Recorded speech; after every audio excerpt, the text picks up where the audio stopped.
All right. Hey, everyone. Welcome to the 411 Ground and Pound MMA podcast. We are your weekly look into the wide, wacky, wonderful world of mixed martial arts. My name is Robert Winfrey, and I am your host, per usual. Thank you for listening. I apologize a little bit for the quality of last week's episode.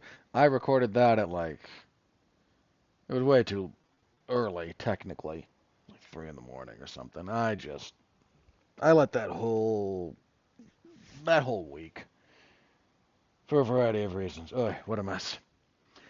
Anyway, hopefully this week's better. We will be reviewing UFC on ESPN Plus 101, the return to France that took place yesterday. Decent card. 14 fights is still too many, but a decent card.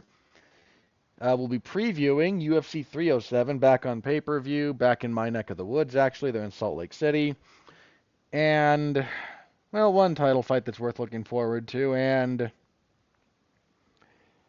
uh, they aired a video hype package for just Pennington and Pena during the episode during the event, and man, they are just scraping the bottom of the barrel. Like, oh, they didn't get along with each other when they were on Tough like a decade ago. Nobody cares. I mean, Pena actually out there going like, this is the true finale of that season. Nobody cares. Nobody cares. This is for the title, and barely anybody cares. Like, nobody cares about your ancient beef. I mean, Pena became deeply, I hate to use this word, but it's appropriate.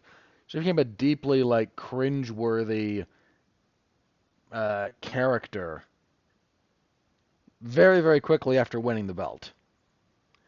Like, she won the belt, couldn't even muster up, normally when you have a big win like that, you have some kind of post-fight thing planned out where you can, or at least an idea about it, so you come across as like, this is my big moment, and she didn't really have that, and then she got battered and She really had nothing to offer in the rematch.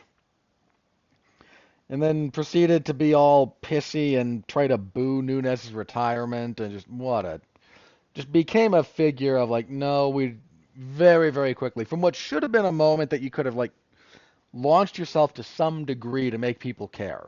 And you can be a heel, but they have to care about you. They can't just roll their eyes and change the channel. And that's kind of the reaction Pena's gotten, is we roll our eyes and we change the channel. That whole division. It's just a mess. We'll get to it later when we preview that fight. But they had, again, a video hype package for that, and it just, oi. There is no one cares. Just no one cares at all about that. Not a little bit. Okay, so we'll preview 307 and a little bit of news of the week. One potentially big thing, maybe one other minor thing. We'll see what comes up. So be on the lookout for that. That's what we got this afternoon, or whenever you're listening, this episode. All right. Any way you can interact with the product is always appreciated. You all know the drill. Like, comment, subscribe, star rating, written review, whatever works for your podcast platform of choice, or sharing. That's always appreciated as well. People in your real life, people in your digital life, let them know and point them in my direction. Much appreciated. All right, I think that's it for the intro. So, UFC on ESPN Plus 101. That's a fairly decent milestone to hit, isn't it? Okay, first up, how did the predictions go? 10 and 4. I only changed my mind on one, and it meant I ate a little bit of crap on a couple of these, but I told you guys earlier, I recorded that very, very late / early. And whenever I do that, I go over my picks again and kind of be like, are you sure about that one? And didn't change my mind on most of these, actually. I think, again, I only changed my mind on one. I changed my mind on Ziam and Frivola because just something about the way he lost to Santini just gave me some pause. The physical dimensions, I also looked those up. I'm like, oh yeah, Ziam is a lot longer than him. So, uh, only one I changed my mind on. Didn't change my mind on Eileen Perez despite the weight miss. Thought about it, but ultimately chose not to. Yeah, I stuck with Santini. That didn't work out. Gomez got a pretty decent upset. Ultimately not the hardest card to predict. So what did I get wrong here? Oki and Duncan, first fight of the night. Okay. Um, yeah, I'll eat that one. Bade apparently is how you pronounce it because he's Spanish, and the Z on the end doesn't quite get pronounced. Sweat that one a little bit. See, I could have changed my mind on Perez after the weight miss. I always reserve the right to change my mind on it. There's a degree to which I make these predictions, but there's a few that occasionally I will change my mind after I see the weigh-in. Sometimes it's guys next to each other. Anytime somebody misses weight, I absolutely reserve the right to reevaluate. Um, and then, yeah, on the main card, yeah, missed the main event, and William Gomez getting the win over Brito. Other than that, I had a pretty good night. 10-4, as I mentioned. I'm perfectly okay with 10-4. Let's see. That brings us to 272 and 114 for no contests on the year so far. I'm okay with this. I'm okay. Uh, I've said before, I just want to be better than a coin flip. That's really all I want when this is all said and done. I want to be better than a coin flip. And at the moment, seems like we're going pretty well in that direction. All right, let's get into the fights themselves then, shall we? Now that my little bit of tracking myself in this stuff is done. Main event, Renato Moicano defeats Benoit Saint-Denis via doctor stoppage between rounds 2 and 3. Weird fight.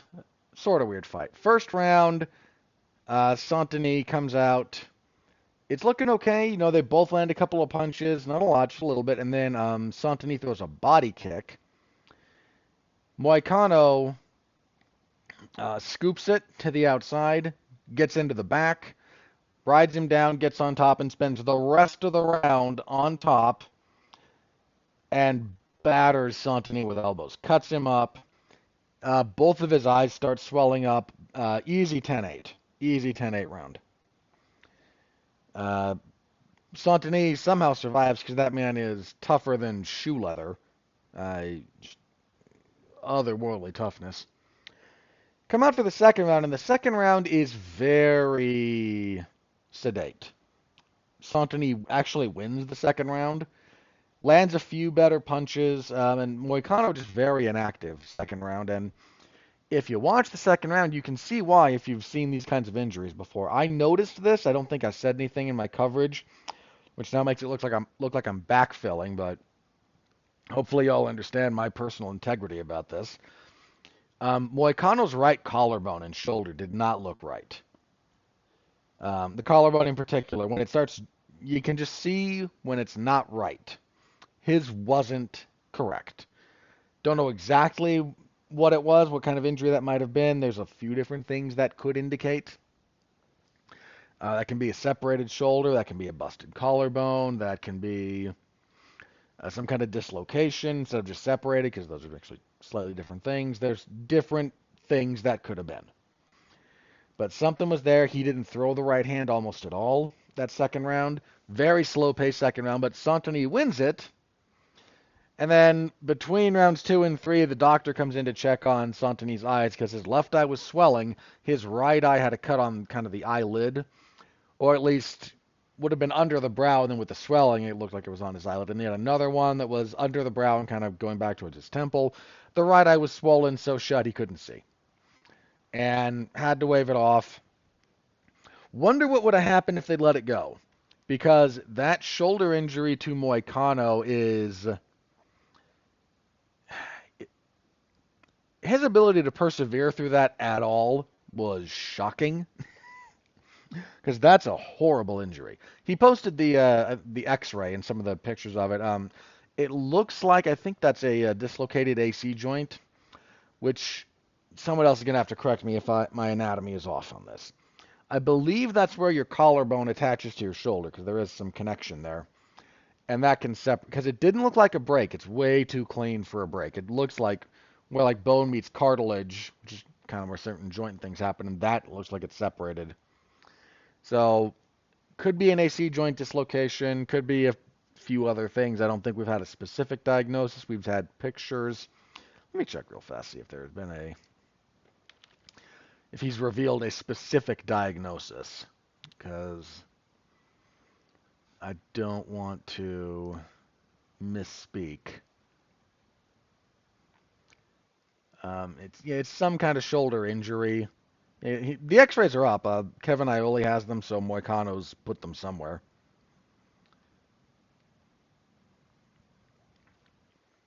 So Moicano's kind of mentioned he hurt the shoulder 3 weeks out, but I think it got worse during the first round with all the grappling that he was doing. Going through that kind of an injury, seriously, that is insane. That is a horrific injury to overcome, and if he'd had to keep going with that injury in place, I don't know that Santini couldn't have started a pretty significant rally. Um, but if you can't see, you can't fight. So just a little bit something to think about. Yeah, not a long fight. Pretty ones. We For as furious as the first round was, and furious is an appropriate adjective. Moicano just dropping hammers for pretty much the whole. He had like 4.5 minutes of control time. If you want to understand how much dominance was it going on with Moicano there. The second round to then become. You can understand why Santini was kind of fighting the way he was after getting battered that badly in the first, but knowing the shoulder injury now, Moicano's performance in that round makes more sense. Stoppage, I'm perfectly okay with. Um, yeah, good win for Moicano, whose his post-fight interviews, man, are just. I never quite know what to expect. And this was no different. He comes out, says, I wanted to insult France, but I've been to the Louvre, I've been around Paris. France is actually pretty cool, but your government sucks. Proceeded to do the like, no man, screw the globalists, screw Macron, the president of France. That got a big pop. That that got the biggest pop of the night for a non-Frenchman was Moicano going F Macron. Um, yeah. He then the fact that the last two times Moicano's dropped is like weird academic style writers that are like, because last time was like, hey, read Ludwig von Mises, sorry, excuse me, and understand some of the economics about what's going on. This time it was read Herman Hope, who still alive if memory serves, but to the extent that he has any notoriety, it's for a book called Democracy: The God That Failed, which is I don't know that I agree with everything that is presented in that one. But if you don't mind a minor dovetail, very briefly, I'll try to be brief here. There's a there is something to be said for if you ask the question like, well, first of all, the closer you get to pure democracy, the worse things get. This is largely borne out throughout history. Because pure democracy is simple majority rules, full stop, and it can lead to some pretty horrific things, as one can imagine it would. Doesn't take a lot to imagine that one. So you limit some of that. You put different. You what ideally what most forms of government use now. They use the democratic process rather than a democratic government, and that seems to work okay, generally speaking. But it does bear asking the question on occasion: what is the ideal form of government? And I promise my opinion on this is going to sound a little bit crazy, but please just bear with me for half a minute here. I'm I am not the smartest guy in the world, so don't take this as, this is not the Ten Commandments here, right? These are not carved in stone. This is my opinion, based on observations and study and a passing interest in history and things of that nature. I imagine that the best form of government is actually, and I apologize for some slightly religious terminology here, but a righteous monarchy. Now, that's a very broad category, so how it breaks down in different areas, you would have to go into more detail over. So this is the broadest possible, like, hey, there's monarchies. Okay, there's a lot of different kinds of monarchies. There's a lot of, I'm not necessarily advocating for an absolute monarchy, but hypothetically, if you have the right, I use the word righteous because I think that's, yeah, certainly with my religious context, that's the most important thing. If you have a righteous ruler at the top, it tends to have the best outcomes for all people down that are being governed. The problem with any monarchy, or even in some cases a theocracy, which is why I'm not necessarily up here saying that's the correct answer, um, is that you can't ensure continuity of virtue or competence. If you look throughout history, like when you have a competent, good monarch, to the extent that one can wield that kind of power and still retain virtue, that's actually been a pretty decent thing historically for the governed. But it's not sustainable. It's not replicable. That's why you have places that are overthrown. It's why you have uprisings and different families coming in and wiping each other out, and the long history of royal bloodlines, royal battles, changes of leadership, changes of power, etc., etc. But is something kind of interesting that I think comes out of an examination of, especially the last like 12 years, give or take here, especially for America in particular. This has become very apparent. This is something that's happening. Um, I promise I don't like talking about this kind of stuff. You're here for MMA, but since Moicano brought it up, just let me get this off my chest. If you want to skip ahead, skip ahead. I don't blame you. But if you're not aware of this, do you know which monarchical line, which royal line was the longest unbroken ruling line in human history? Take a second and think about it, because it gets broken up in different places, or there's, you know, times when the monarchy is out of fashion, then maybe it comes back, and then it falls out again, and hence the what happened to the French. But believe it or not, it's the Japanese. The Japanese royal line was a continuous, unbroken line up until it was dissolved as part of the actual ruling government post-World War II. It is the longest unbroken monarchical line in human history, which does sort of make one ask the question, well, why? It's because everyone who was power hungry and everyone who fought over power chose to do it, and they couched everything they were doing as for the emperor. So if two different warring tribes, or again warlords, or I'm gonna misuse my terminology here, so I apologize. Um, but if any, high-ranking ministers or whatnot wanted more power, anyone they were opposed to, they framed their rebellion or their conflict as being for the emperor. So both sides are fighting for the emperor, and the emperor is a quasi-divine being, depending on which part of Japanese history we're talking about.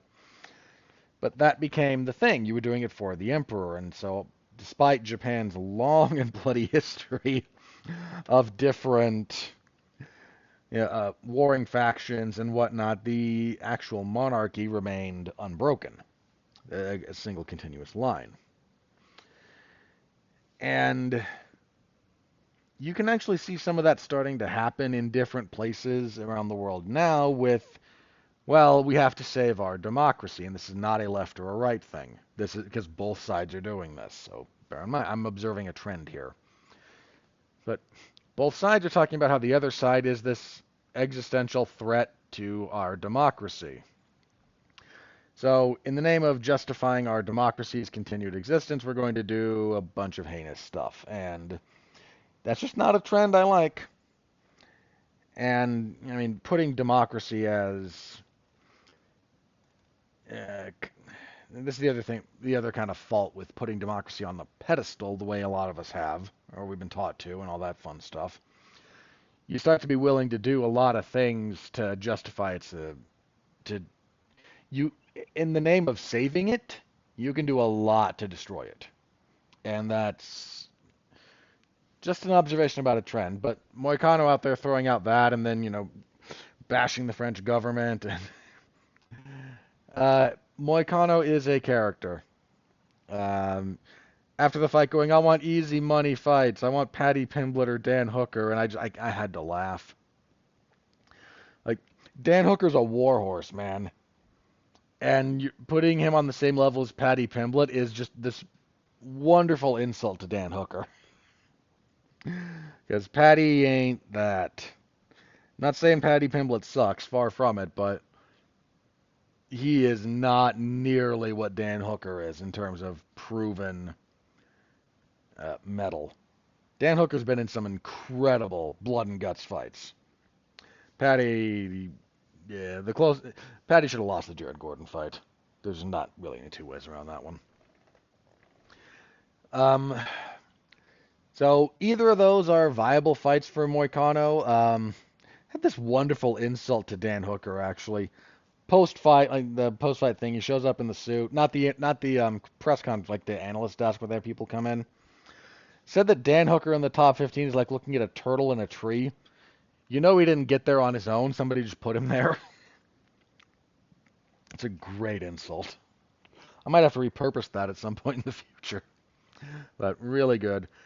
I'm more interested in him versus Hooker than I am in him versus Paddy, but if he's right about wanting the easier fights for bigger money, Paddy is on paper an easier fight. Throwing that out there. Paddy seems down. He wants to fight ranked opponents, so either of those fights makes sense. For Santini, tough setback. Um, I still think there's a fairly decent future for him, but he's got to fix a few things. And here, one of the big things about this fight, the way it went, why it went the way it did, uh, Santini is actually really good about not conceding position. You have to force your way to keep it. He's got good butterfly sweeps in particular. It's what he used to, in his previous fights when he got taken down, it's what he used to get up. Moicano was very ready for that. You can see him tripod brace using his head anytime Santini tries to elevate him because that allows him to shift, reset his base so he's not actually swept or off balanced and then potentially pass because when you use the butterfly to elevate, it stops necessarily being as effective of a guard to stop. When you straighten your leg to try and elevate and off balance somebody, you no longer necessarily have the knee in place to block their hips or their legs getting around it, so you can kind of pass when people do that. Moicano very, very ready for a lot of what Santini does consistently. Moicano's a great back taker anyway, and anytime Santini, who does show his back a fair bit when getting up, would do that just instantly. Got the back. Solid enough fight. A little bit weird, but solid enough. Your co-main event, Nasruddin Imavov defeats Brendan Allen via unanimous decision, 29-28 across the boards.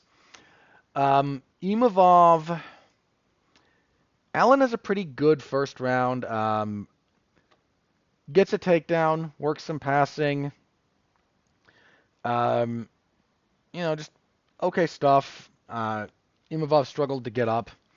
But second and third round, Imavov started landing a bit more on Allen, and Allen's takedowns just were not there. He failed on like 6 takedowns, I think, over rounds 2 and 3, maybe more. I'd have to double check. But you fail on that many takedown attempts, that's going to wear you out when you're that size. I mean, that tires people out who are definitively not middleweight size. So nice enough rebound from Imavov after a tough first round. Good pocket punching, actually. Good combination work. Went for a nice armbar near the end of the second round, he had the back. When you know you're short on time and you're not going to lose much if you lose the position, going for the armbar is not a bad choice. Went for the armbar, didn't hit it, but was a nice attempt. And then he just out clinch fights Allen for a lot of the third. Imavov back in position. Said he wants a title fight. That's a rough sell. It's not impossible, but um, you gotta see what happens between. They confirm Duplessis and Strickland again, or I know that's kind of in the air as a possibility. You've got Whitaker and Shemaev coming up, so that's a possibility. He's in that discussion, but dude, if Whitaker beats Shemaev, like you can't deny that guy, even though he did already get stopped by Duplessis. You just can't deny him getting another shot at it. Not like Strickland is some gimme fight for Duplessis either. I mean, their first fight was super close. I scored it for Duplessis live. On rewatch, I'm still okay with him winning, but the case for Strickland winning is a little bit better than I thought in real time. Just throwing that out there. So there's a few different moving pieces that he's got to wait out, but he should be no more than one more. If he has to fight again, I don't know who he fights, but whoever it is, it should be a pretty definitive title eliminator fight. That's the position that I think Imavov has earned at this point. Featherweight, William Gomez defeated Joe Anderson Brito via split decision, 29-28. No issues here. Gomez had a really good first. Brito had a better second. Was that the other? No, it was the third. That was pretty clearly Gomez. Gomez had the third. Brito, I think, pretty clearly had the second, and I think the first round was your swing round. Which I think I gave to Brito based on him. Had a really nice guillotine choke, actually, at the end of the round. But 29-28 either way is fine. Was an okay fight. Welterweight, Brian Battle defeated Kevin Jousset via TKO, 3:47 of the second round. Jousset actually wins the first round, landing better punches, but Battle is just, in this fight in particular, he kept up a pace that was actually quite high for welterweights. People forget how big some of these welterweight guys are. Neither of these guys are small for the weight class. He kept a pretty high pace. Kept pushing Jousset back, and he ate more punches he ate better quality punches. Jousset landed really good stuff in the first round, but he couldn't sustain it. And Battle's philosophy here seemed to be, at a certain point, okay, you can hit me, but every time you hit me, I'm going to hit you 3 times in return. And that, unless you can actually stop him, that kind of volume will just drown you. Now, this is hardly a perfect performance out of Battle. His footwork was okay. Could have done with some better cutting at times. His defense, he got hit a lot. He doesn't, in this case, he was not moving his head a whole lot when throwing combinations, which leaves you rife for getting countered. But if he wasn't all that worried about the power coming back, and okay, I may get hit, but again, I'm going to land 3-4 punches for every one that I take. You got to be tough for that, but if you're tough enough to just drown your opponent in offense, that is not the worst strategy in the world. It's not going to last forever, but there's worse strategies to winning a fight. Big thing I took away here, again, his defense while throwing is a little bit rough. Rewatch some of the highlights of the fight itself. His head is pretty much just on the center line when he's throwing. Jousset tags him a few times in the first round, even in the second. He's able to land a couple of times on him, but just can't get Battle to reliably back off. You're living on your chin a little bit, but there's a lot to be said for just quantity of offense. And Battle is very willing to throw. There's a lot of guys and girls, a lot of fighters who get stuck in, I have to land everything I throw, which nobody does, and I need to find the right shots. If you're a really slick counterpuncher, that's not a bad idea, but Battle's philosophy at this point seems to be, okay, maybe you block a bunch, maybe I miss, but I'm going to keep throwing, and once I start landing, it's going to start to snowball real fast. Cut a great heel promo after the fight, too. did Battle. This is kind of how you can do it without being too kind of, I hate to use the word cringe, but without being a little bit like eye rolly. He gets on the mic first up and just encourages the boos. Like says, "I'm used to being counted out. I'm used to being discounted. All your hate does is make me stronger." Fair enough. And then his big line after that is, "Y'all really didn't think that the butcher was gonna lose a fist fight to a French dude, did you?" Now, again, that's just clever enough to not be change the channel eye rolling. Like it's just clever enough. The fact that his walkout song too. He was antagonizing the French fans all week because he knew they were going to boo him anyway, so he just leaned into it. But there's an art to doing it in a way that is at least somewhat engaging. And then there's doing it in such a way that even the people you're insulting stop booing and just kind of don't care. And he got him to boo him the whole way through and didn't make me wish I was watching something else when he was talking. So these days, that's a win for MMA. Healed him. Uh, don't know exactly what's next for him, but Battle is really starting to come along. He's had some setbacks, but for a guy who was not quite fully green when he came into the UFC, but on the more inexperienced side, he won some Season of Tough. Um, his development has been, and experience gaining has been fairly rapid and uh, worthwhile. So fair play to him here. Got a good win. Featherweight, Morgan Chartier defeated Gabriel Miranda via knockout 27 seconds into the second round. Fun enough first round. Nothing great, but Miranda has some nice enough takedowns. He took this fight on short notice, did Miranda, so credit to him for that. He did some guard pull, did actually a little bit of okay guard work, but Chartier was very well prepared for him. Knockout in the second. There's a bit of a judo throw toss attempt from Miranda. Doesn't quite work. Doesn't quite get his hands up in time coming out of the clinch, and Chartier just floors him with a left hook. For as long as it lasted, fun enough little fight. Your oh my heavens knockout of the evening actually came in the start to the main card. Fares Ziam beat the crap out of Matt Frivola before knocking him out with a knee at 2:59 of the third. One of the most brutal knee strike knockouts you'll see, and I've seen a lot.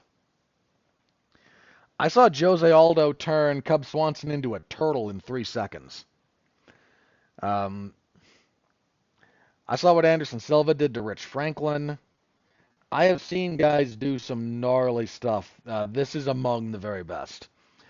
They're in a clinch in the third round. Ziam just gets a frame with his right forearm along the neck and jaw line of Frivola, breaks his posture over to the side. Right knee comes up into the jaw. So it's the frame starts. I think it is more on the head by the time the knee lands, but right on the jaw, drops him out like a light. Knockout of the year contender for sure. This was a thing of beauty. And Ziam was winning this entire fight. Good use of length, good punching combinations, good work in the clinch.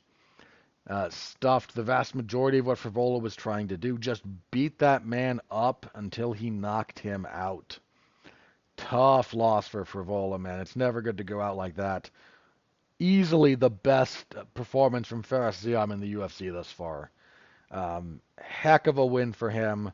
So the only pick I changed was that one because I kind of went, really, Frivola after that? That loss to Saint-Denis was a rough one. And he took the appropriate amount of time off. That was November of last year. But some of those losses, man, they stick with you, and that was one that kind of thought was going to stick with him, and Ziam, yeah, proved that one right. So that was your main card. Pretty solid. Pretty solid. Not going to complain too much about that. Prelims, Iwan Kutalaba defeated Ivan Urslan via split decision, 29-28. This fight sucked. Also at light heavyweight, Umar Sy defeated Da Woon Jung via unanimous decision, 30-27 across the boards. Not great. Not as bad as the Kutalaba and Urslan fight, but not great. Ludovic Klein defeated Roosevelt Roberts via unanimous decision, 2-29-28 and a 30-27. Roberts a little bit rough now that he's come back to the UFC, but he's still a very technically sound fighter. Klein just a tough matchup. Klein at lightweight seems to be very legitimate. Bantamweight Taylor Lapilus defeated Vince Morales via unanimous decision, 30-27 across the boards. Morales taking the fight on somewhat short notice. Glad to see him back in the UFC, actually. But Lapilus was really dialed in for this one. He looked real good. Eileen Perez missed weight, as previously mentioned. She did, however, hit an arm triangle on Daria Zalozniakova. Kind of a whatever fight and performance out of Perez. Zalozniakova, decent upside, but if you're getting caught with an arm triangle choke from half guard, they're on the wrong side, you got some stuff to work on. And that's kind of where she is. Flyweight, really good fight here, actually. Daniel Barre and Victor Altamirano. Barre winning via unanimous decision, 29-28 across the boards. Victor Altamirano has a very deceptive UFC record right now. He's better than it indicates. But he got dropped in the first round, came back. His kicking game, that man threw so many kicks. I got tired watching him throw that many kicks. Just fun little fight. Some of these random flyweight fights, man, they're just scraps. That was a good fight. Women's bantamweight, Jacqueline Cavalcante defeated Nora Cornole via split decision. Fire the guy who scored this for Cornole. Gave her what? I think it was 2 and 3. Terrible. Terrible, terrible, terrible. I think it was 3. There was it one that I didn't hate her getting? I think one you could have scored for her, and I don't think it would be unreasonable.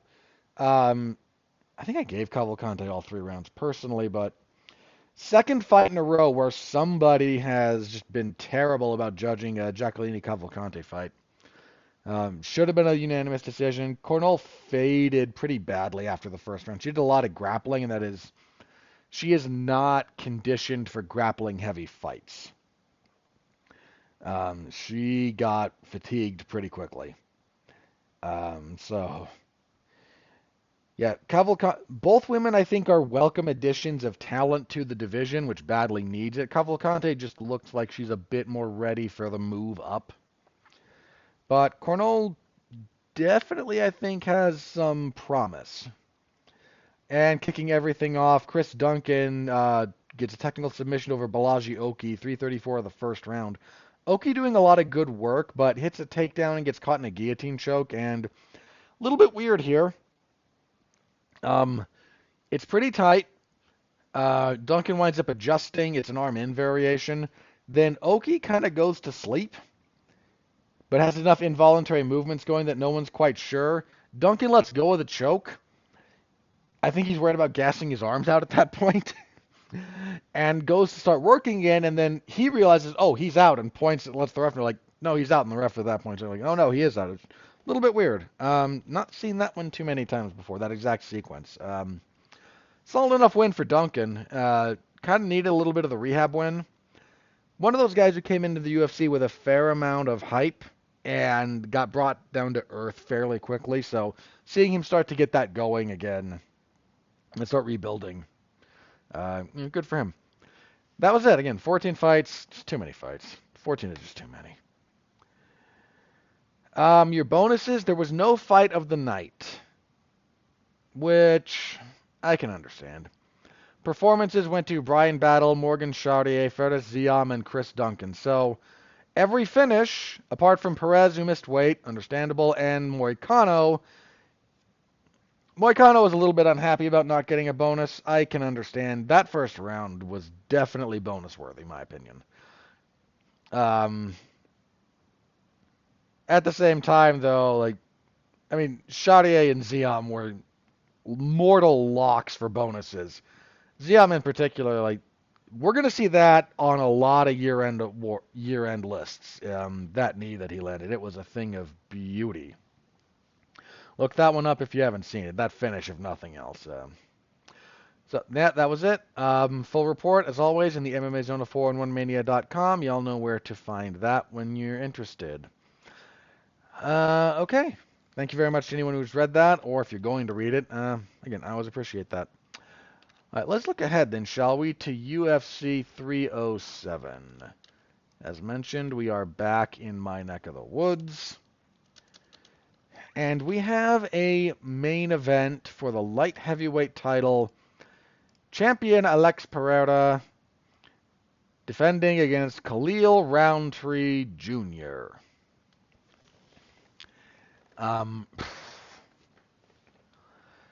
Here's my thing about this. All right, first let me bring up the odds, because it's always informative, if nothing else, to have a look at those. So it's not too surprising to see the odds being with Pereira. Even somewhat understandable that they're fairly heavily with Pereira. I'm not sure. I'm going to explain why I think they're asking for trouble with these odds in a second or two. But current odds have Pereira around minus 500, so about 5-1 favorite. That's plus 350 or so on Rountree. So here's why I have no problem looking at. Rountree is ranked number 7. He's not in the top 5. He's just kind of been around the UFC for a while. He's got a few memorable wins, but not the kind of guy that on paper jumps out at you as, boy, he's really going to be a major threat to Pereira. And that's understandable. Look, let me get my pick out of the way here. I'm picking Pereira, okay?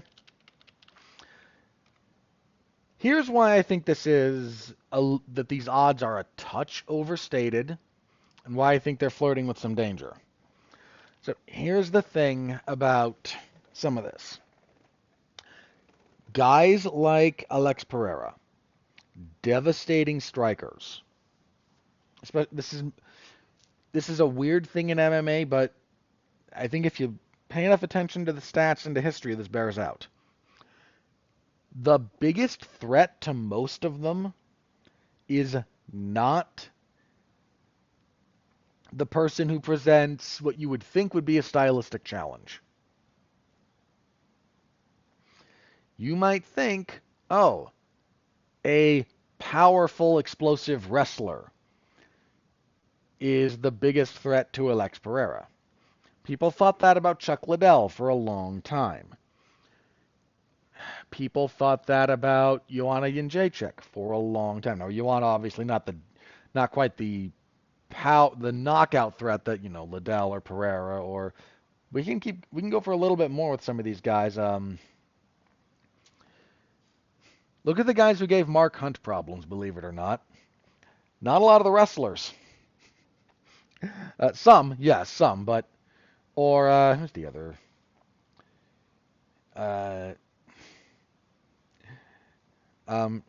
Overeem, actually. This is true of Alistair Overeem, too. Uh, sort of true of Crow Cop, not as true, but sort of true. Um,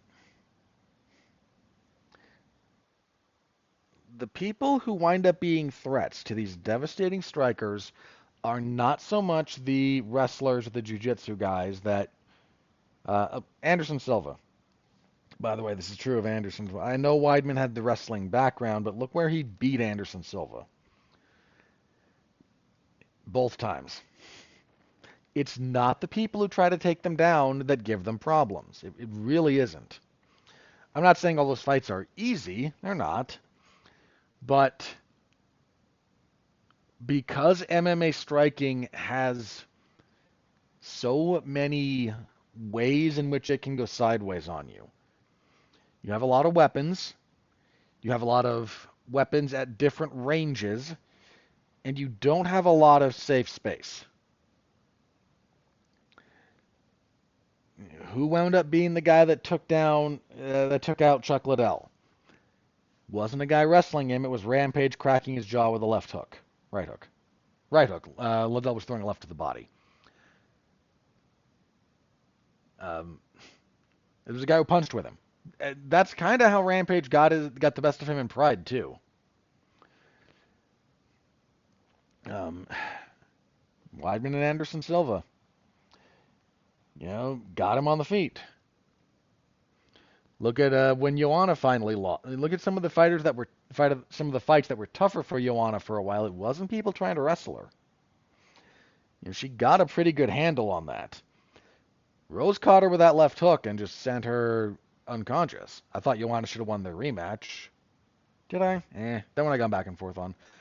I did think Joanna beat Zhang in their first fight, but that's a whole other discussion. Um, You can go down the list, find the guys who are Alistair Overeem. Who really gave Overeem problems? It's not that earlier in his career it was some people who were able to take him down and keep him there, but a lot of the guys that gave him problems were people willing to strike with him. And it's a it's a very good skill set to have to be a dominant striker with big power like Alex Pereira has. But anytime you're striking with someone, even with a skill differential, there is danger. And the more willing you are to mess around with that area, the more eventually that'll bite you. Khalil Rountree has a lot of power. He's a pretty good striker in his own right. Certainly no one to play around with. And it's not like this is a case where he has to worry too much about Pereira taking him down. That opens up a lot of some of what Rountree does. I'm still picking Pereira. I'm not making the pick here, but I am saying if your thought process here is, oh, no one can strike with Pereira, this will go very badly. It might go badly for Khalil Rountree. I'm not saying he could very well get knocked out. That's on the table. But the assumption that the people willing to strike with Pereira are at some perpetual disadvantage simply because he's Alex Pereira, that's not how that works. Like, where is he beat him? When he knocked him out, he didn't beat him on the ground. He got him on the feet. Being willing to strike with those kinds of guys, there's danger, but they're willing to entertain the danger as well. And unless there's an enormous skill differential, there's always danger striking with someone. That's still true here, and I think there is a skill differential in favor of Pereira, but it's not like he's fighting me. Like, I give myself no chance of beating that guy on the feet. Absolutely none. Roundtree is not. Roundtree's a very, very good. Might be. He's a darn good fighter, and I think he's got a bit of an uphill climb because trying to beat Pereira just with striking is um, is going to be difficult, but trying to beat Pereira without striking with him is darn near impossible. Because if you're not willing to make him think about that phase of the game, then nothing else is going to work. If he knows all I have to do is block takedowns and clinch break effectively, then you got nothing. Because at this point, he's done this long enough to be good at that. That's why Chuck Liddell beat all those wrestlers. Like, okay, I got to stop your double leg, and then you got nothing. You can't strike with me on the feet, and you don't want to strike with me on the feet. So what are you going to do? Get knocked out. When you're willing to strike with guys like this, that has to be a component of your game. It may not be the primary component. You may still want to wrestle, but you have to be willing to strike with them. And when you're willing to do that, and when you've got power, and Rountree is and does, I think those odds are a little bit wider than I would be fully comfortable with if I had to pay that out. That's all I'm saying about that one. All right, your co-main event for the women's bantamweight belt, which means almost nothing at this point. Raquel Pennington and Juliana Pena. This fight is probably going to suck. The odds are with Pennington a little bit. Pena's been out of action for a while, hasn't she? Yeah, she hasn't fought since July of 22 when she lost the belt. So she's been out for over 2 years.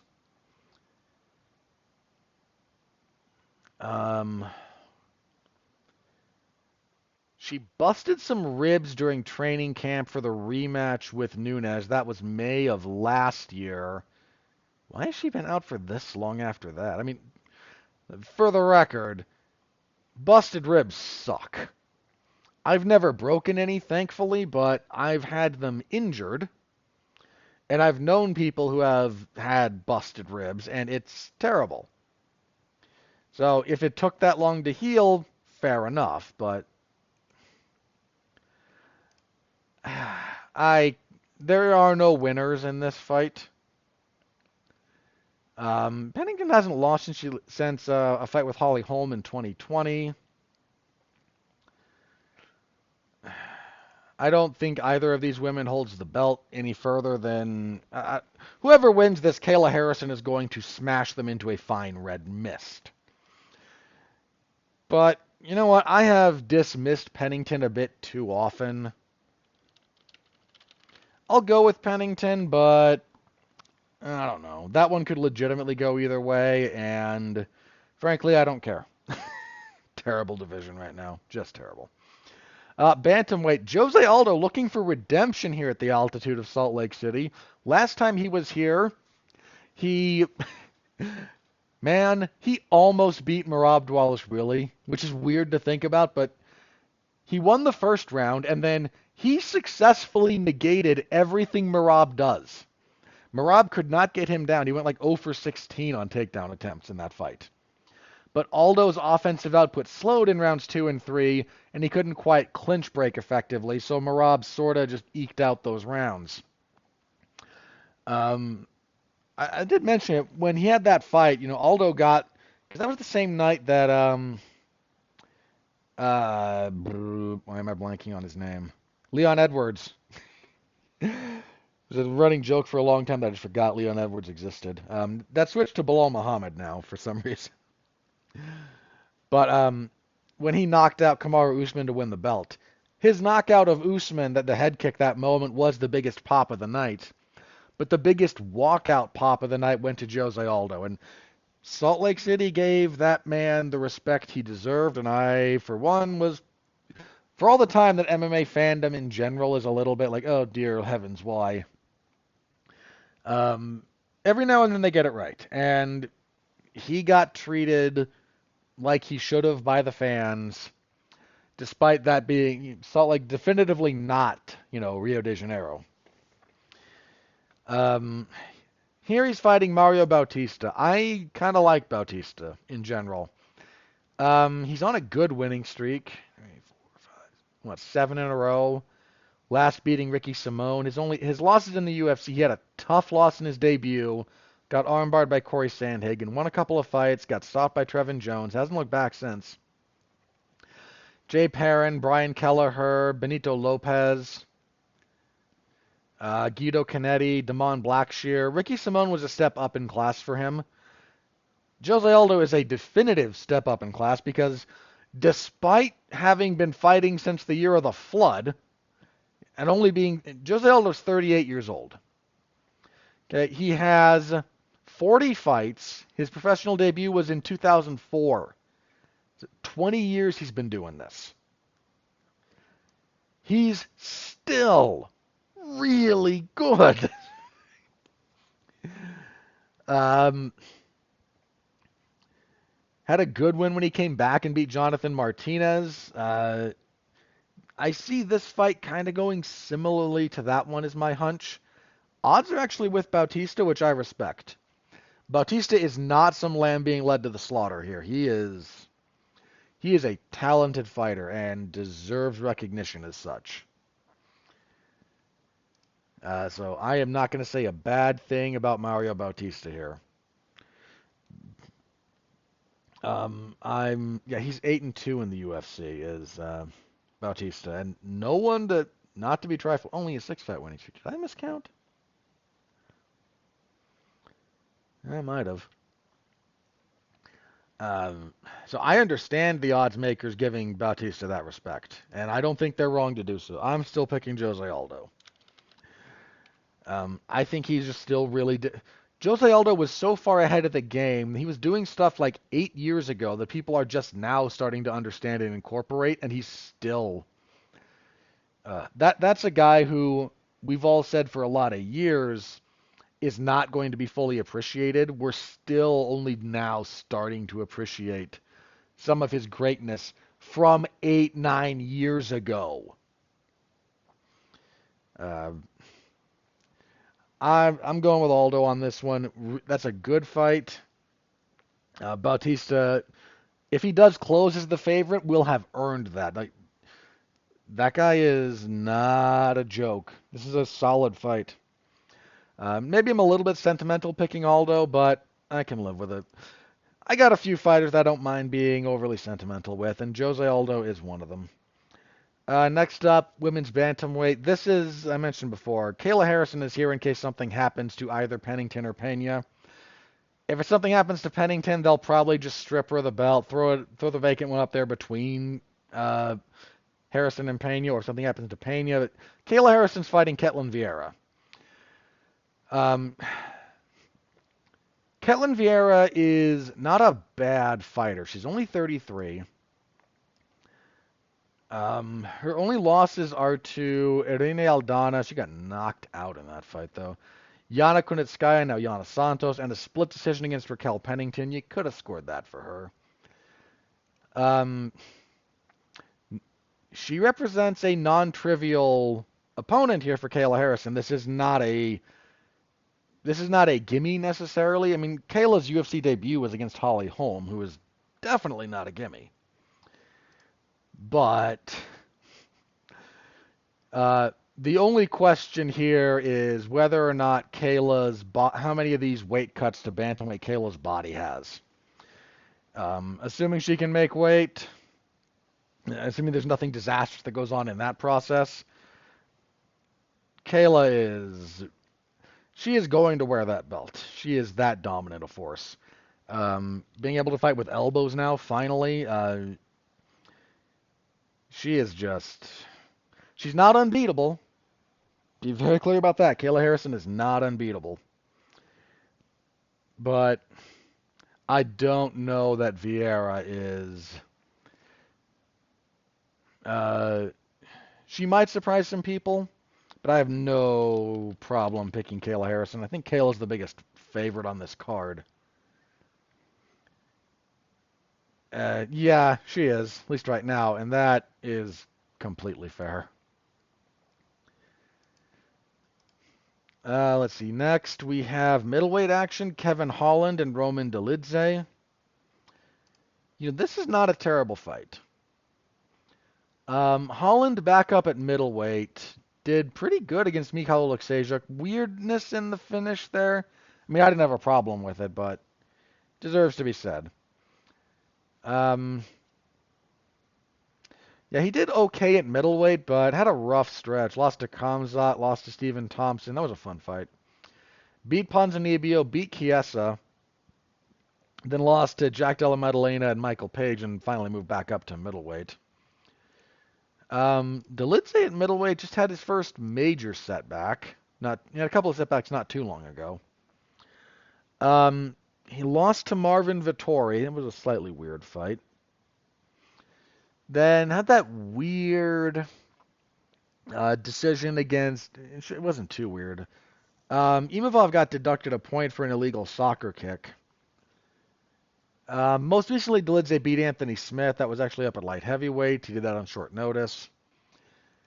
Um, Not a bad fight here. Odds are probably with Holland, right? Yeah, that's probably fair. I might still go Dolidze, though.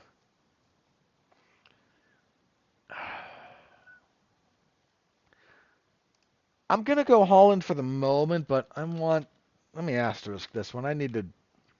That requires more thought and a little bit of tape study. Also, next up, this is a really actually pretty solid fight. I think it's on the prelims, but Stephen Thompson, Joaquin Buckley. That's a big old thumbs up from me. That'll be fun. Um,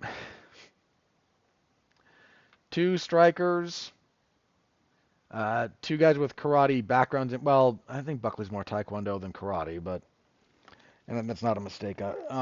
Both, both guys kickers. More power from Buckley, but more finesse, I think, from Thompson.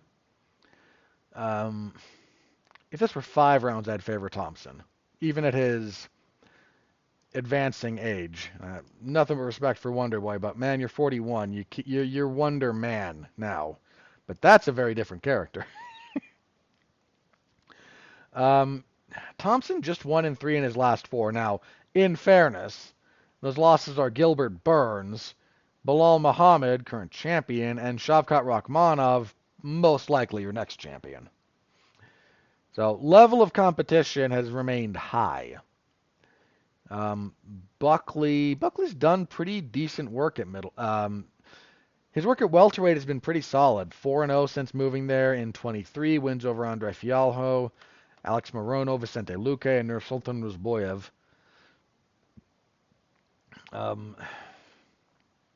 Hard to pick Thompson to win some of these fights at this point. Nothing but respect for the man. But Buckley's younger. He's stronger. He's a more athletic fighter. Thompson is very steady. He's deceptively quick. I mentioned very accurate. I am not counting Stephen Thompson out of this fight, but my hunch at the moment is Buckley. I will probably be rooting for Thompson, though. All right, women's strawweight, we have Marina Rodriguez and Yasmin Lucindo. Rodriguez coming off of a split decision loss to Jessica Andrade. She's had a few rough fights. I mean, Amanda Lemos, Virna Jandiroba, and Jessica Andrade, and the Andrade loss was split. I did agree with Andrade winning, but Rodriguez will mess you up. Lucindo, 16-5. Lucindo's not necessarily to be trifled with. 3-1 in the UFC, 3-fight winning streak. I'm still leaning Rodriguez here, but odds are actually with Lucindo. I'll stick with Rodriguez. I'll eat the underdog loss if I do. Lucindo definitely. I can understand. How old is Lucindo? I think she's younger. Lucindo is only 22. That's definitely playing a role in this. Rodriguez 37. Ooh, that 37 to 22. That's a big difference. I'm still gonna lean Rodriguez, but they're a physical difference. Hang on, let me check a few other things here real fast. Lucindo's only 5'3". I mean, this is strawweight, so 66 inches of reach. Rodriguez 5'6", 65 inches of reach. Yeah, I'll go with Rodriguez. I'm gonna be tough, but I don't mind picking the underdog there. Next up, middleweights, we have Cesar Almeida and IHOP Ihor Potieria.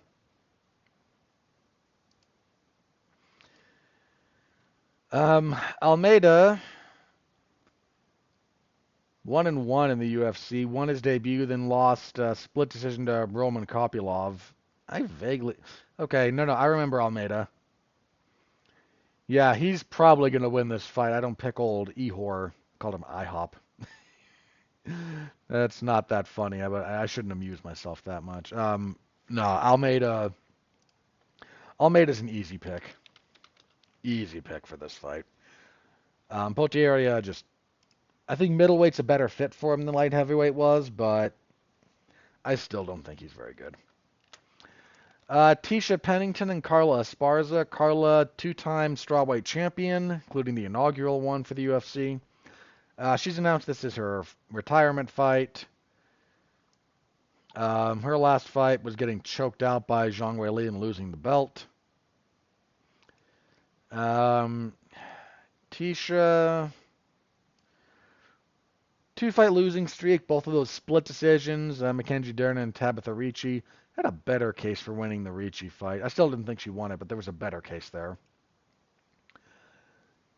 Odds are with Pennington. I can agree with that.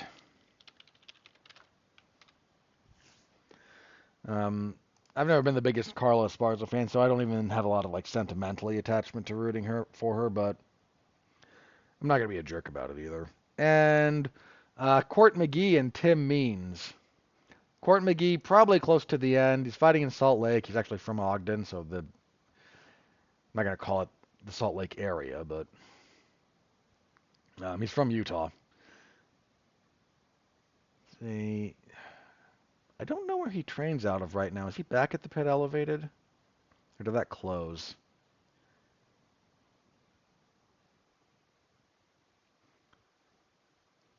I want to say that actually shut down, so this might be woefully out of date. I've mentioned before, I have a soft spot for McGee. I actually watched a bunch of his very first fights as an MMA fighter. Because he fought for a local promotion called the Ultimate Combat Experience. And that's where several of his first handful of fights were, including his first loss, which I also watched. He lost to Jeremy Horn, just younger guy against the veteran, and wasn't, guys meeting on the way, one on the way up, one on the way down, but couldn't. Not quite at the point where that would have gone violently the other direction. So I do have some fond memories of McGee on a 3-fight losing streak, stopped by Jeremiah Wells, stopped by Matt Brown, lost a decision to Alex Morono. Tim Means not exactly he's 40, not exactly having the best part of his career. 1-4 in his last 5, losses to Kevin Holland, Max Griffin, Alex Morono, and Uros Medic. And in there, he had a win over Andre Fialho. I think logically this is Means.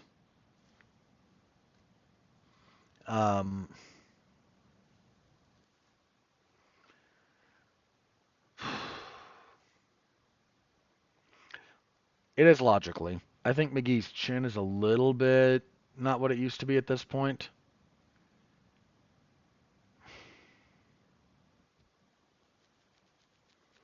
I'm going to make a nut.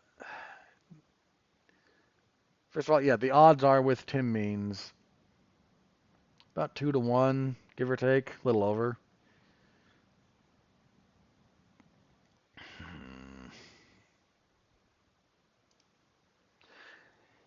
You know what?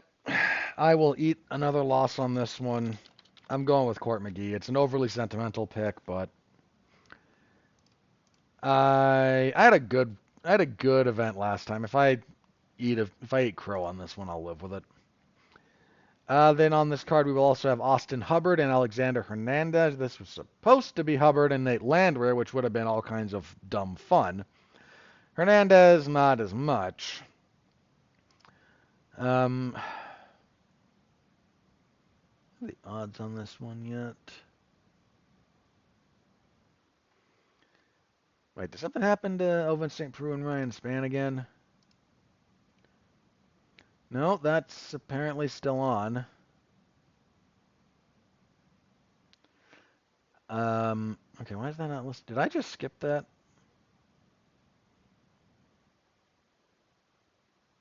Or is that just not listed over here on the wiki? Nope, there it is. I skipped over it. Okay. For what I think are understandable reasons, but Owen St. Preux, Ryan Spann, oh, jeez, who could... I can't bring myself to care about this one. I just can't. I'll go with Spann, sure. That is an incorrect location on my spreadsheet, but I will fix that later / worry about it later. Not a big deal. Okay, I mentioned Austin Hubbard and Alex Hernandez. Double checking. If this weren't short notice, I actually might lean Hernandez. But I do feel moderately positive on Hubbard in general. He does a good job against wrestlers.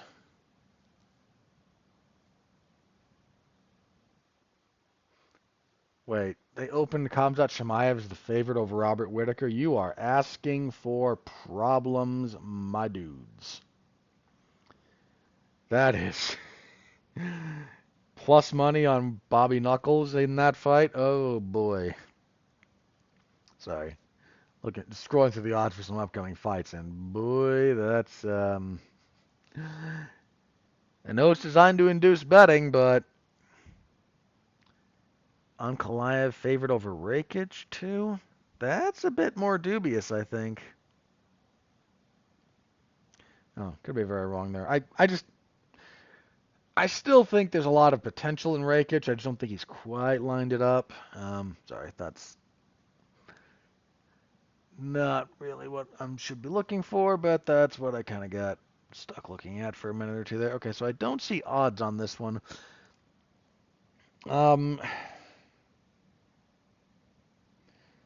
Yeah, short notice. I'm going to go with Hubbard. That one I'm reserving the right to change my mind on. I just need to see them next to each other is kind of the other thing there, because that's going to be at lightweight. Reserve the right to reevaluate that pick. And they were looking at getting Mauricio Hoofy or Roofy. He was supposed to be on this card against somebody. I can find that listed. No, it's not listed here. Okay. That's interesting. If he does get someone announced over the next week, I have no problem picking him in the dark. At this point, though, they're probably going to either reschedule what was that fight for something else, or they'll get him on a different card. But that's it. That's UFC 307. Yeah, coming your way this coming Saturday, so tune in. You all know where I'll be. MMAZone411mania.com. Stop by, say hello. Always appreciated. Okay. Let's move on to some news here. I'll be pretty brief with this, I think. So, the ongoing lawsuits against the UFC, there's a new development in one of them. So, apparently the UFC and the plaintiffs have come to other settlement terms. This is only, however, in the Kung Lee case. The UFC is now offering $375 million, and I think this is just monetary. I don't know that there will be contractual stuff in this one. Because this is just for the Lee case, which is just that specific time period, this one might fly. Now, this still has to be approved by the judge. We still don't actually know why the previous settlement was rejected. We were told that it was but the official legal ruling has not yet been published, or written out and sent out by the judge. But one has to imagine part of what was going on, and that was them trying to throw that at both lawsuits, and that not necessarily flying. So at the moment, this is what they're offering. This is what is being presented to the court. $375 million just to the people involved in the Lee case. This one might fly. It's more money. TKO Holdings is claiming it's still like tax deductible kind of thing. It won't really affect their bottom line. And if this is just money and not contract alterations or not injunctive relief, um, then it's just money that the UFC can recoup by continuing to pinch pennies where they do. So we'll see if the court accepts this one, but a new one is being presented. And depending on the specifics of why the judge rejected the previous deal, this one might be more in line with the judge's opinions on that. So keep an eye on that one, but that is now being presented. And the Cajun Johnson case, which is everything from... So the Lee case is like... What was it? Like 07 to 16? Something like that. I forget the exact dates, but it's something like that. Then the Johnson case is everything from the end of that case forward.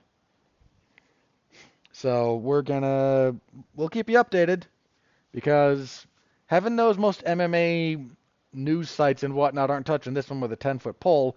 They'd rather violate journalistic ethics and maintain their access. But hey, the state of the world, right?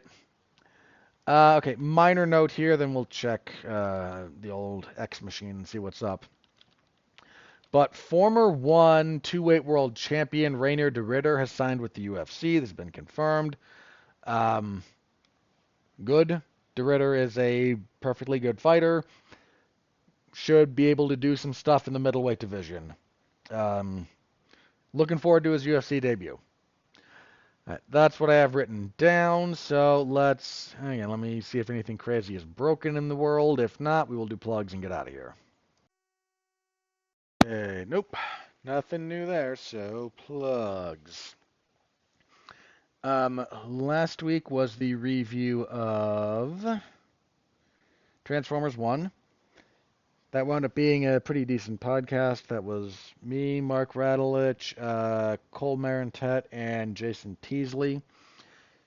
Had some good things to say, had some not so good things to say, but that's kind of me. We were mostly positive on it as a general rule. Give it a listen. Good review. This week we will be talking about The Wild Robot, which has been getting rave reviews from all corners of movie criticdom.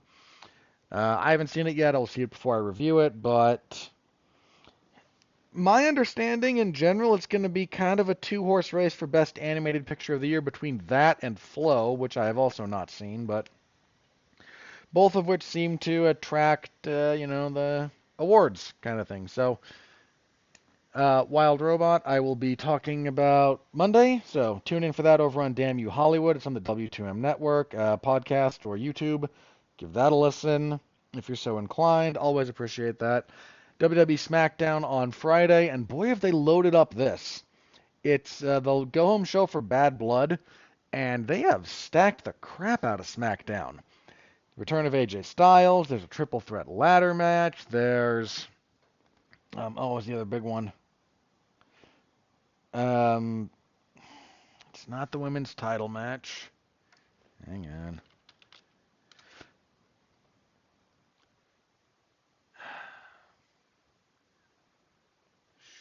Should be one.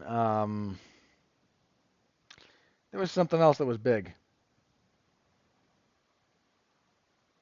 And I can't, for the life of me, remember what it was now.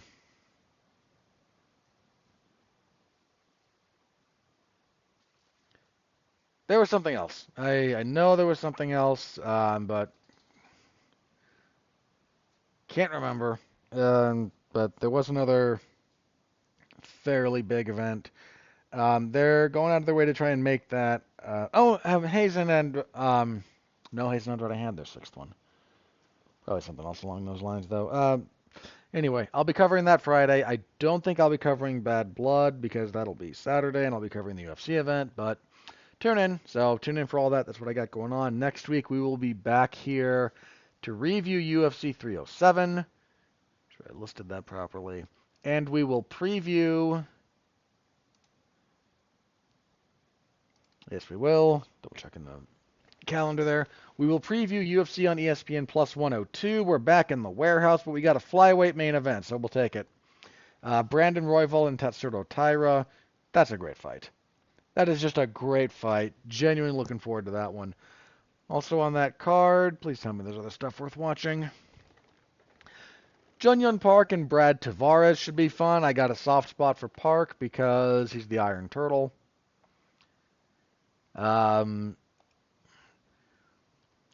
Rafa Garcia and Grant Dawson isn't bad.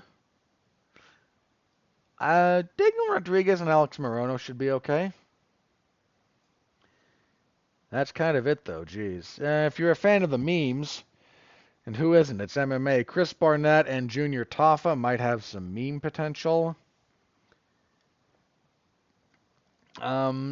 Pat Sabatini and Jonathan Pierce is important for both guys, even if I don't necessarily think the fight's going to be all that great. Both guys are wrestling heavy fighters. They've both had pretty serious setbacks recently, too.